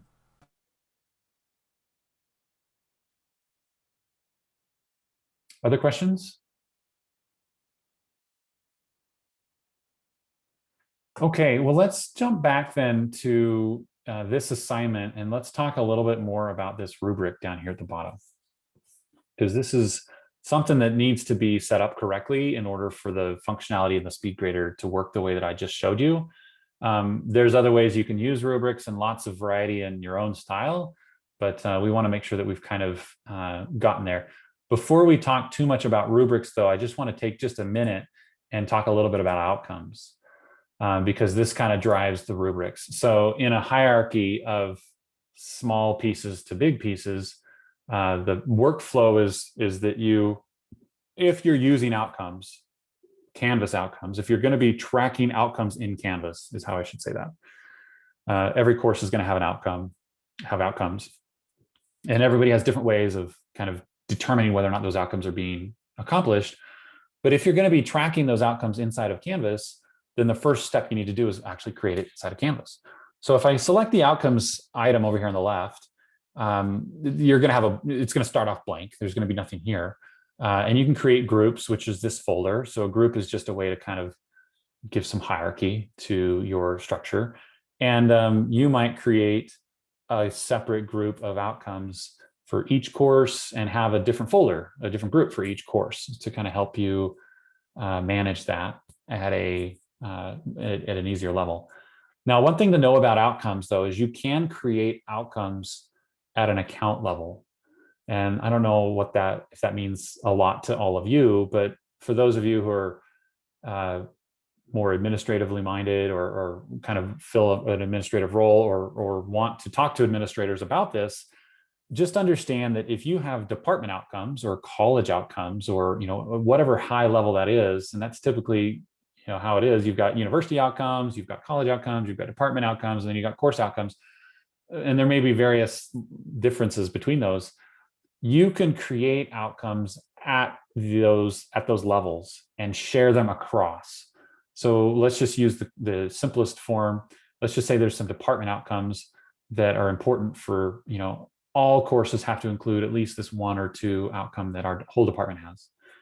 And so you create that outcome or have someone create that outcome for you, which is more likely. I don't know that the teachers are expected to do this at the administrative level, but the concept is important that if there are outcomes that are shared across multiple courses, creating those outcomes at an account level or sub-account level that all of those courses are contained within allows anyone in those courses to utilize those outcomes in their assignments and quizzes and assessments. So that's mostly just I'm not going to sit here and tell you all the ins and outs of how that works. I just want you to be aware that that's possible, that you can create outcomes across multiple courses. And if that's something that you're really interested in, talk to especially for the summer pilot, that's just right around the corner. Talk to one of the designers talk to the designer you're working with, and they can push that up the line, and we can make sure that that's being considered and perhaps even implemented in your course. However, the main idea here is that we create these outcomes, we create subgroups underneath that, and then here's the outcome itself. And so in this case, the outcome is described, here's kind of the description and the title of that. We've got several criteria of what is good, what's sort of average, and what's not good. And at what point are you considered hitting the outcome? Is it 3 points, 5 points, 0 point? And you can adjust these however you want. If I want to create a new outcome, again, I just create add outcome. I can title it, here's my new outcome. I can put a more detailed descriptor here if I want. And then I can come down here and I can adjust the criteria. If I want to add 4 points to this, I could say, this can be 4. And here's my meets expectations better. That's a good one. I like that. We'll just stay with that. So there's my 4 point. If I want to create a 2 point, you can do this as much as you want. Let's see if I have one here too. Not that good. I'm being really technically, really academic here. All right, so there's my outcome, right? There's my criteria. And maybe I want 4 to be my level of mastery, not 3. And so I can put 4 here, 4 points is my outcome. And then you have calculation methods. And I'm not going to go into every detail of each of these different options, but just know that you have different ways of selecting what will hit that threshold. So do we need to show mastery of a level 4 5 times, or just 2 times, or just 1 time? Or I can change this all together to the most recent score. So my most recent attempt is a 4, but before I did it twice and it was only a 3, but I just did it just recently. Or do I want just the highest score? So if I ever hit a 4, even if I make it 5 attempts and my second one was 4, my last one was a 2, I still get considered mastery at that level because I'm just doing my highest score. So there's all these different options of how you can kind of select or what you want it to be. But now that I've got my outcome created, I just click save, and there is my new outcome, right? So now I've got that included in this folder, this group of introducing psychology now has 4 outcomes, and that's one of them. Now I show you all of this with outcomes because when we go back to here to look at criteria in this rubric, outcomes plays a role here. So not every criteria in your rubric has to be an outcome. In fact, in this case, you'll see, because you've got this little target icon, which is the indicator that these are outcomes, we have 3 outcomes and 1 that's not a course outcome, right? Maybe this is an assignment criteria, but it's not an overarching outcome that we're tracking or that we're looking for competency on. So that's kind of the other thinking here, is that you can mix and match outcomes and assignment criteria. Maybe I want to make sure that they're meeting APA standards. But maybe that's not a course outcome, but that's just a criteria for this assignment. Or maybe I want to make sure that you understood this one concept that stands outside of the core outcomes, but that was important for the accomplishment of this criteria. So the way that we do this, I'll just trash this. Okay, I'm going to just delete this rubric, and we're going to start over. So this is what your assignment's going to look like from the start. I've got this little add rubric down here at the bottom. And if I select that, I can do 2 things. I can build a rubric from scratch right here and recreate it. If I do that, like outcomes, rubrics can also be shared across multiple courses. So if I create it here on the spot in this course, it'll only be able to be used in this course. If there's rubrics that your colleges use or your courses or your departments use that get shared, you could create at the account level, and then it could be used across. So let's say I want to find a rubric. I want to use something that's been either created before or that is shared across multiple courses. I can click on Find Rubric over here on the right, and it gives me a listing of all the courses that I'm part of and all the rubrics that are available to me. And critical thinking too, I'm gonna use this rubric. Let's see, it's not the one I had before. Great, I lost my rubric. Discussion rubric. We'll use this one. All right, use this rubric. So I clicked on my course, I clicked on the rubric I want, I clicked on use this rubric, and then it just imports that. Oh, that was it. Okay, I thought it was critical thinking 1 for some reason. All right, so there's my rubric, right? So I can still make edits to this though. I've imported this rubric. I can't make any changes to these outcomes. So if I click on edit, it doesn't allow me to edit the outcomes because the outcomes were created at the outcome level. And if we just customize outcomes whenever we wanted to, then it defeats the whole point of having an outcome, right? There's no consistency between them and you can't compare and contrast, which is the whole point of having an outcome. So there's these outcomes that I can't edit, but if I wanted to make a change to this criteria, I could do that here, or I could add a new criterion. I could say, I'm going to add a new one. And it's going to be called my new criterion. And I could give it a long description if I want, but I click that. And now I've got the same setup that I had with outcomes. It's a very similar kind of look where I can just add new criteria. I can put in little comments. I can label them however I want. And now there's this additional option and this additional look inside. And I've added more points, right? So this is how you create the rubric. You either do it and you either import it straight, wholesale and just use it straight across. This is one that's already been created. I'm just gonna use it as is. I can create it totally from scratch, or I can import one and edit it and make modifications to it. Those are kind of your 3 options. Thing to be aware of is if you want your point values to match the point value of your assignment, so the point value of this assignment was 20 points, but now I've got 25 points on my rubric. I either need to make adjustments to this and make these worth 2.5 each, or I need to make adjustments to the point value of my assignment, or I need to know that there's a discrepancy, and that's really confusing to students.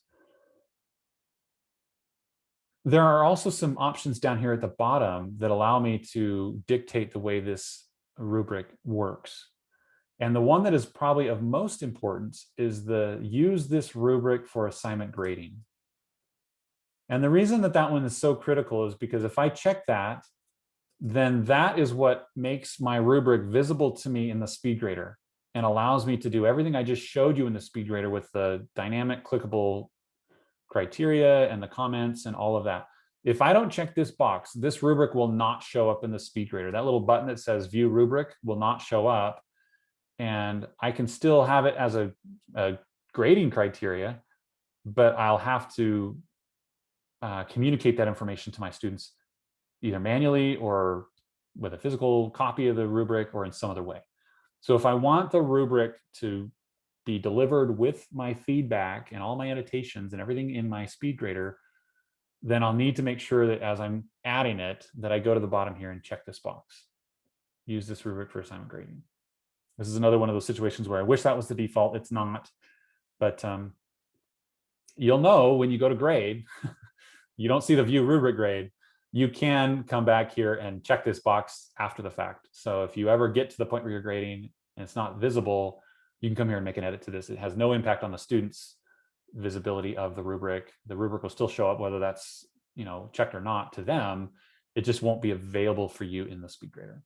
So that's an easy one to fix, but it's a common problem, and people, I get that question a lot, like how come I can't see the rubric in my SpeedGrader? The other ones that you have here just give you kind of basically what they say. I'll write freeform. So if you select that, you get no criteria ratings. You just have a blank spot in the SpeedGrader where you can just type content and you just get to tell them whatever you want to tell them about whether or not they fulfilled that criteria. It's just freeform writing.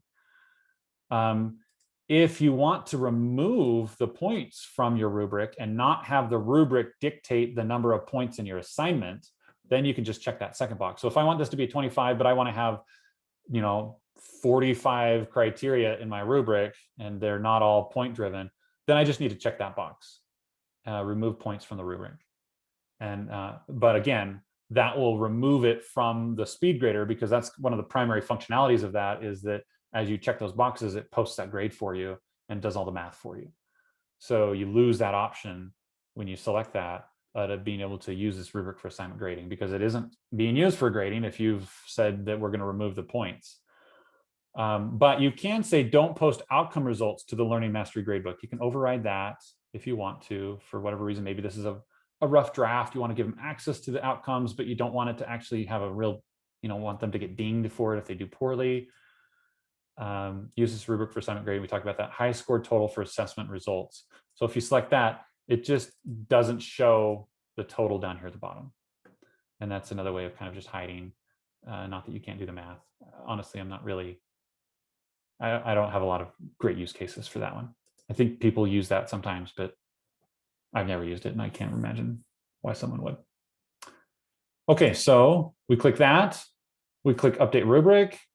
It says, hey, by the way, you've got 25 points here and your assignment's only worth 20. Is that okay if I leave different or changed? If I say change, then it will change the, what is it? Oh, it lets me change it. I thought it was going to change it for me. It doesn't change it for me. I need to go into my assignment and either change the value there or change the value of my criteria and my rubric. So I'm going to just get rid of this last one that I built so that it looks better anyway. We'll click on save. And now my rubric is attached to my assignment. And now when I go into SpeedGrader, I will see that assignment visible to me in the view rubric option. Here it is. And now I can click on them and use this as I showed before. Okay, outcomes and rubrics. Questions?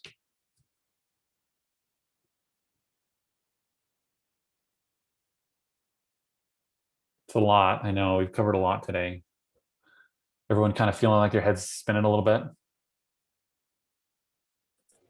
Just a little bit. Mike, I'm trying to figure out how to see a rubric in my my SpeedGrader. I made them visible, or made one visible, use it for assignment grading. And then to get to the SpeedGrader, you can just scroll up and it's over here on the right. Okay, so what if I'm going to sit down at the computer and I want to do some grading. Where's what? And let's say you're in your course and you've got this, your left navigation panel over here. What's the quickest way to get to the SpeedGrader? Okay, so you could click on grades. Okay. Go to your grade book and then find the assignment you want to grade. Okay. Hover over the column, you get the 3 little dots, and then you've got SpeedGrader right there on the second option. That might be the quickest way if you're already in the course.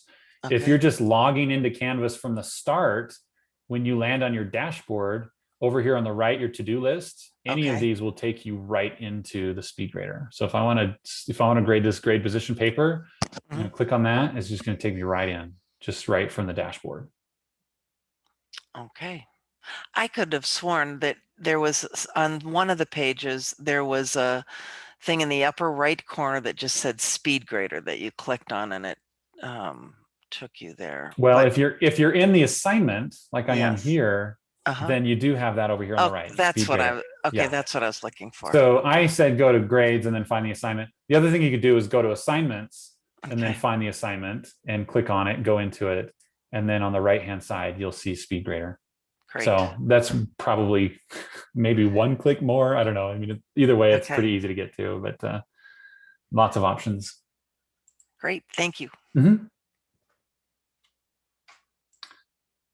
So Peg brought up a great point in the chat. That it feels like there's a lot here, but quite frankly, these processes are going to become super second nature to you once you've done it a couple of times. It'll be a little bit clumsy the first time you go through it, but it is pretty intuitive. Like there's not a lot of guesswork that has to happen.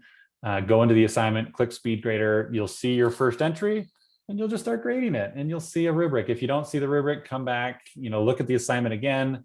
Notice you don't have to click edit on this assignment to add your rubric. The rubric is just added at the bottom. So I don't even have to go into my assignment settings or anything like that.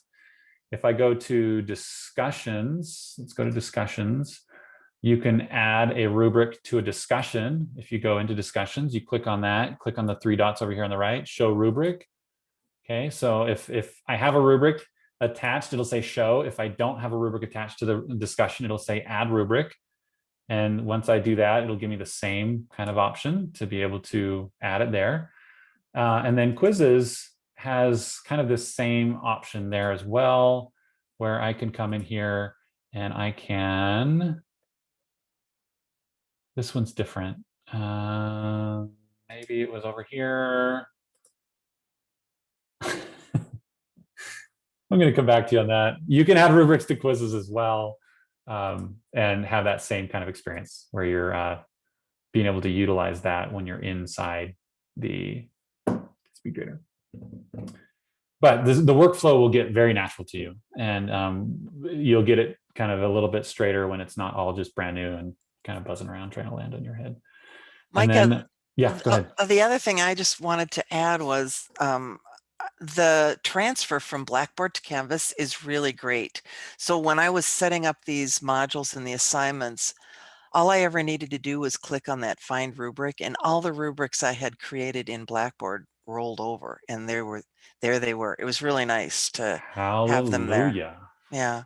I wanted to say that because I've seen that in the past, but I didn't want to promise anything that wasn't. Well, it worked. You know, it was lovely. You, so and what was really great is that some of my courses have rubrics that were created 10 years ago, and I never use them, and they just sort of wallow in there. Those did not transfer over. So it was like they only used the last few, I think, that had been used. So it was really a very nice transfer. That is. That's really interesting, isn't it? Yes. Maybe it has a wallowing detection system in it. Lots of moss on some of them.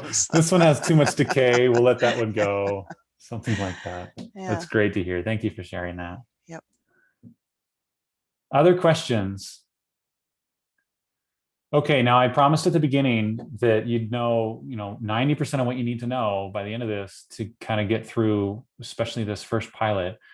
I know there are lots of other things, and each of you probably have at least one or two things in your head that you're like, I don't know how that's going to work, or how's that's going to translate, or Micah didn't quite hit that close enough, or I still don't quite understand this. That's all super totally normal. And there probably are a lot of things that are unique to your course that we didn't go over or didn't go over in depth enough. But two ways to attack that. First of all, we've got webinars all week and all next week that are more specific to individual topics. So you can find those by going to the Canvas Info Hub website. You can also find this website on the city website. So if that's easier for you to find, you can go there. But all of our training, everything, our open lab hours and everything is going on here. So we're in week 3. So this is the one we just finished.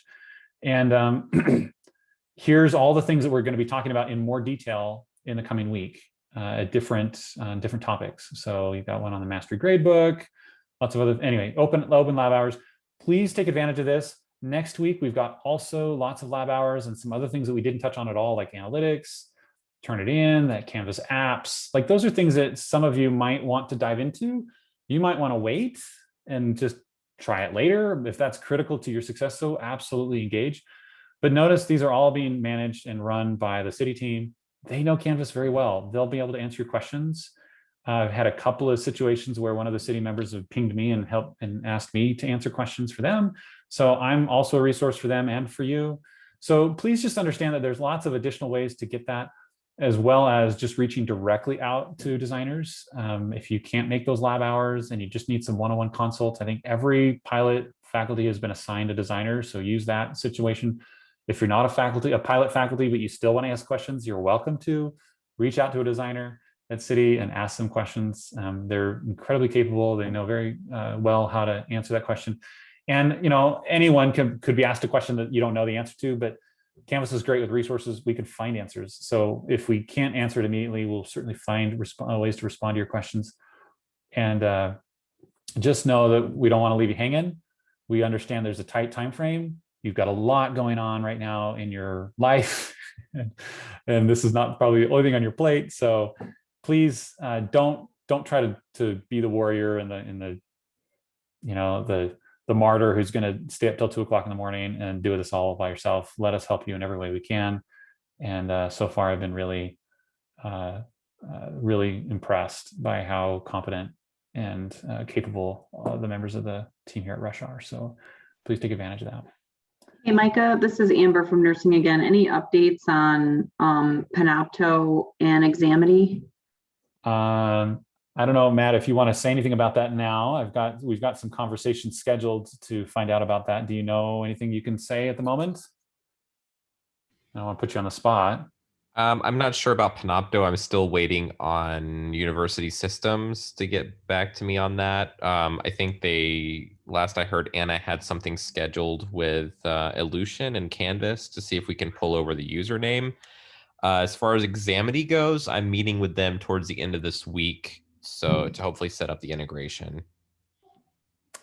I do have a meeting scheduled with Anna and Matt tomorrow to talk about that. So we'll put our heads together and find out what progress we've made. And I think Anna was meeting with them on Friday.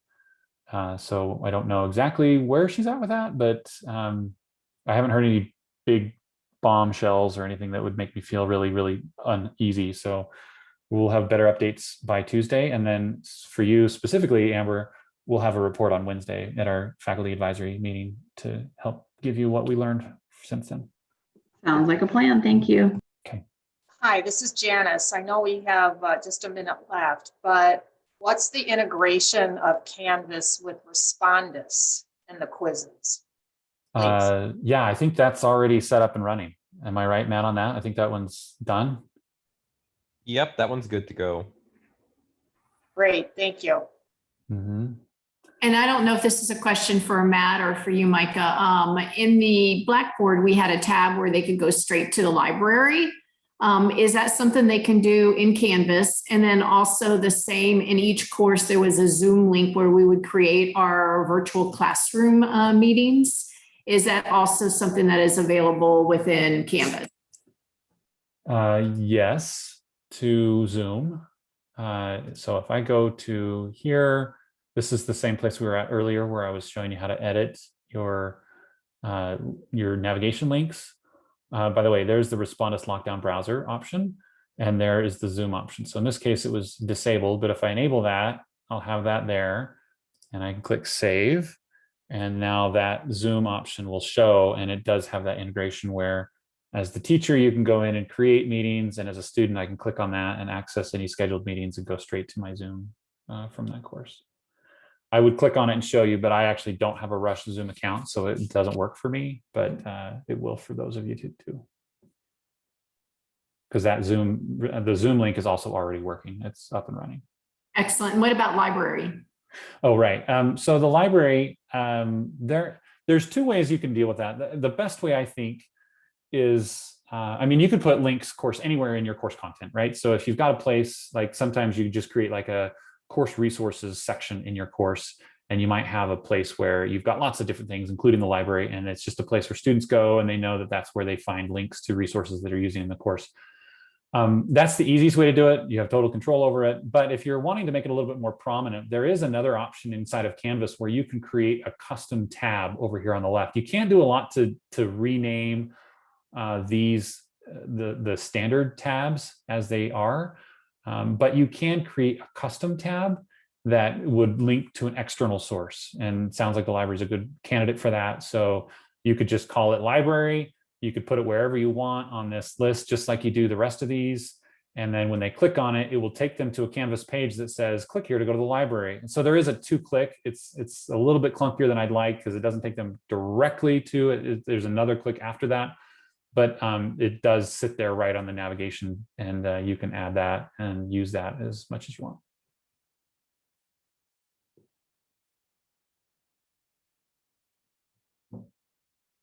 Okay, it's 11 o'clock, straight up.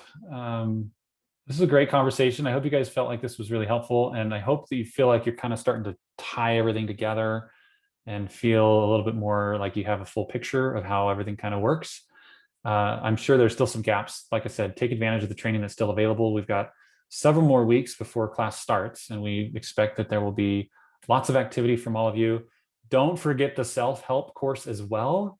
There's also that, the Growing with Canvas course. You'll see that on your dashboard right here. You don't have to go into this and like feel like this is some sort of like heavy lift that you have to go through and complete every single thing in there.